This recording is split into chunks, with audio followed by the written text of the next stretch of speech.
करता हूँ पुलिस विभाग को, जिन्होंने हमारे बच्चों को बचा लिया। बहुत बहुत धन्यवाद है एसपी साहब को, खास तौर से मैं दूंगा।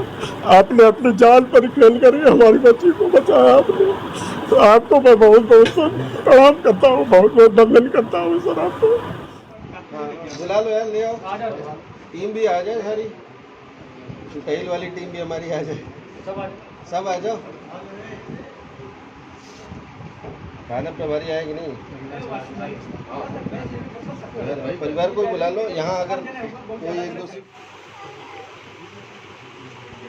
वैसे भी आइडिया रखो।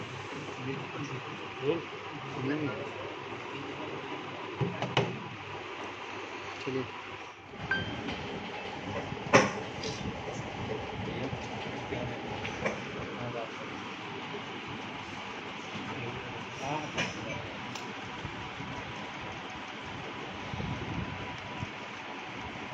देखिए, जो परिवार है हम उसका नाम नहीं देंगे।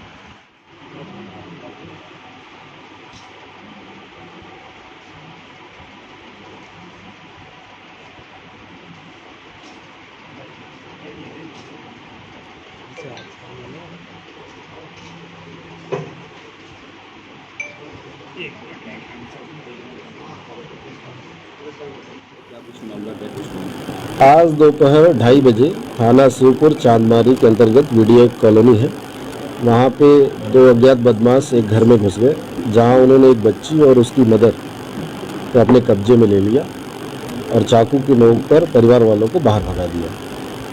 साथ ही उनके परिवार के लोग और सादे में हमारी जो पुलिस टीम गई थी उनसे वार्ता करके उन्होंने 10 लाख रुपये फिरौती की डिमांड की।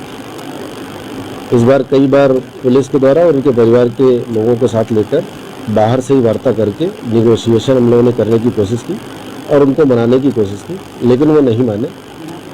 अंत में थक हार कर हमें जब एक बार मौका मिला, पुलिस टीम ने बहादुरी का परिचय देते हुए उन पर हमला बोल दिया और बच्ची को सकुशल बरामद करते हुए उनको अपने काबू में ले लिया और उनसे हथियार छीन लिए और उनको गिरफ्तार कर लिया। जिस समय ये घर में घुसे, क्या कोई व्यक्ति, क्या कोई परिजन घर में थे उनके बच्ची को? उस समय उनके घर में और भी परिजन मौजूद थे, लेकिन उन्होंने क्योंकि बच्ची को सबसे पहले ही अपने कब्जे में ले लिया था और परिजन को डांट कर वहाँ से भगा दिया। बच्ची की सुरक्षा हेतु परिजन वहाँ से बाहर निकल आए और उसकी माँ को उन्होंने अपने कब्जे में लगभग 1.5 घंटे तक रखे रहा। 1.5 घंटे के सफल ऑपरेशन के बाद हमारे डिप्टी एसपी अतुल एवं हमारी एसओजी टीम एवं अन्य लोग जो सादे में वहाँ घुसे थे, उन लोगों ने यह बहादुरीपूर्वक कार्य करते हुए बदमाशों से बच्ची को सकुशल बरामद किया। इसमें अभ्यस्त हैं इस तरह के कार्यों में, या ये पहली घटना इस तरह के कार्य में? जहाँ तक अभी जानकारी मिली है, एक लड़का जिसका नाम है विश्वजीत उर्फ विक्की, दूसरा मनीष उर्फ प्रिंस। मनीष 18 साल का है और विश्वजीत 21 साल का है। मनीष के खिलाफ अभी पहले तो इसने झूठ काफ़ी बोला हमसे, लेकिन अभी हमें पता चला है कि इसके खिलाफ पूर्व से मुकदमे हैं, हम उसकी भी छानबीन कर रहे हैं। और विश्वजीत के खिलाफ भी पूर्व की इसकी घटनाओं और जो भी इनके खिलाफ मुकदमे हैं उसकी छानबीन कर रहे हैं। जैसे हमें पता चलेगा, सही जानकारी पता चलेगी, हम आपको अपडेट करेंगे। सर, इस ऑपरेशन के दौरान किसी तरह की किसी को चोट वोट आई है पुलिस प्रशासन आपको डिपार्टमेंट में? किसी परिवार को इस प्रकार की किसी प्रकार की चोट नहीं आई है और पुलिस की टीम को कुछ व्यक्तियों को हमारे चोट आई है। चाकू जो उन्होंने छीनने के दौरान उन्होंने जो चलाया, उस दौरान पुलिस को कुछ चोट आई है। हम पुलिस वालों को इलाज करा रहे हैं और उस पर भी कार्रवाई की। क्या बरामद? उनसे 2 चाकू बरामद हुए। पता चला कि उन्होंने पूर्व में उस घर में चोरी भी की थी, तो चोरी के मामले में भी जब उनसे पूछताछ हुई तो उनके पास से रिकवरी भी हुई, जो कुछ सामान हमने उन्हें बरामद किया है। अभी हम लोग आगे भी उन पर कार्य करेंगे। तो चोरी के समय से ही उन लोगों ने घर को टारगेट किया था कि इस तरह की घटना? इन्होंने पहले 15 अगस्त के पहले ही रेकी की थी। 16 अगस्त को इन्होंने उसके घर में चोरी की थी। उसके बाद आज लगता है कि इन्हें लगा होगा कि इस घर में ऐसा करने पर उन्हें सफलता मिल सकती है, इसलिए उन्होंने अपराध आचरित किया। सर, किसी तरह का कोई आपसी रंजिश तो नहीं इसमें अपहरण के पीछे? ऐसी कोई बात हमारे प्रकाश में पूर्व की आपसी रंजिश की नहीं प्रकाश में आएगी। इस पूरे प्रकरण में टीम की प्रशंसा करते हुए माननीय पुलिस आयुक्त ने इसमें 50,000 रुपये पूरी टीम को पुरस्कार देने की घोषणा की है एवं टीम को डीजी कमेंडेशन डिस्क के लिए संस्तुति करके डीजी साहब के पास भेजा हुआ। जी, मेरा नाम भाईलाल है। मैं एनटीपीसी से रिटायर्ड हूँ, मैं एच DGM। मैं बीडीए कॉलोनी लालपुर में रहता हूँ, चारमारी में बीडीए कॉलोनी है, वहीं पे रहता हूँ। आज दोपहर करीब 1:30 बजे दो अज्ञात लोग हाथ में चाकू लेकर के, मैं और मेरी पोती अंदर में सो रहे थे, अंदर घुस गए। मेरी पोती को उन्होंने ले लिया कब्जे में अपने, और मुझे चाकू दिखाते हुए और सीधे 10 लाख रुपए की डिमांड करने लगे।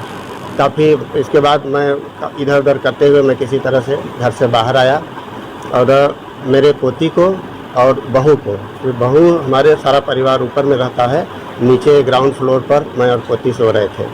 वो हल्ला हमारे चोर चोर के करने से हल्ला जब मचाए तो बहू नीचे आ गई दौड़ के, तो उन्होंने बहू को भी, और बहू सिफारिश करने लगे छोड़ दो, लेकिन उन लोगों ने जो है छोड़ने के बजाय उस बहू को भी वहीं बैठा लिया घर के अंदर बैठा लिया। और हम फिर इसके बाद बाहर आए, बाहर आके हमने दरवाज़ा बंद कर लिया और फिर शोर मचाया। मोहल्ले के लोग सब लोग इकट्ठा हो गए। इसके बाद पुलिस को मैंने फ़ोन किया, एक आदमी को भेजा चौकी पर, वो आए, चौकी पर से पुलिस गई, सारा पुलिस महकमा वहाँ इकट्ठा हो गया। और सबसे पहले तो मैं बहुत बहुत धन्यवाद करता हूँ पुलिस विभाग को, जिन्होंने हमारे बच्चों को बचा लिया। बहुत बहुत धन्यवाद है एसपी साहब को, खास तौर से मैं दूंगा। आपने अपनी जान पर खेल कर हमारी बच्ची को बचाया आपने, तो आपको मैं बहुत बहुत प्रणाम करता हूँ, बहुत बहुत वंदन करता हूँ सर आपको। इसके बाद जो है वो लोग लिए रहे, फंसा रहे, आपने जो है अपने लोगों के साथ सादे भेष में छापा पुलिस वालों के साथ आप जो है अटैक कर दिए, उनको अंदर मतलब घर का सदस्य बन करके आप गए। आपने कहा उन लोगों से कि क्या बात है भाई, आपको क्या चाहिए, हम व्यवस्था कर रहे हैं, आप बताइए। ऐसा करते हुए भलाते हुए तब उसने दरवाज़ा खोल दिया। तो एक आदमी दरवाज़ा खोला, एक आदमी उधर रहा, बहू हमारे बच्चे को लेकर के अलग उसी कमरे में थी। आप जो है पूरे अपने फोर्स के साथ अटैक किए, उनको पकड़ लिए। वाराणसी कमिश्नर पुलिस के लिए क्या कहना चाहेंगे सबसे आपकी बच्ची को? बहुत बहुत सर, मैं आप सबको पुलिस डिपार्टमेंट को मैं बहुत आभार व्यक्त करता हूँ, बहुत तहे दिल से एकदम से करता हूँ कि आप लोगों ने अपनी जान पर खेल करके रिस्क ले करके हमारे बच्चे को बचाया है। हालांकि 3 दिन पहले 4 दिन पहले चोरी हुई थी हमारे घर में। अब हमारी क्योंकि एक छोटी बहू है, वो डिलीवरी हुई थी, तो हमारी बहू और मेरी पोती जो अभी नवजात शिशु है, वो दोनों 2 जगह एडमिट है, उसका भी प्रॉब्लम था, इसलिए हम लोग थोड़ा सा व्यस्त थे उसमें। हमें रात भर का जगा हुआ था, बस सो गया था। कब बच्चे को उठाया हमने नहीं देखा, जब वो चाकू लेके और जगाए हमको तब हमने देखा कि तो बच्चे को गोद में लेके वो किया है, ऐसा कर रहा है इस तरह से। जी, जिस दिन चोरी हुआ था उस दिन आपने कुछ लोगों के प्रति साक्ष्य देखा था, ऐसा कुछ महसूस हुआ था कि ये लोग आए थे? नहीं, कुछ भी नहीं, क्योंकि 12 बजे रात तक हम छत पर थे। बेटा मेरा छत पर से, मेरा बेटा नीचे आया अंदर से बंद करके, चोर लोगों ने ऊपर से बंद कर लिया, जो भी रहा हो बंद करके ऊपर से ऊपर ही ले गया, नीचे नहीं आया है चोर, छत पर से ही चोरी किया है। आपके मकान में CCTV कैमरा लगा? नहीं लगा है।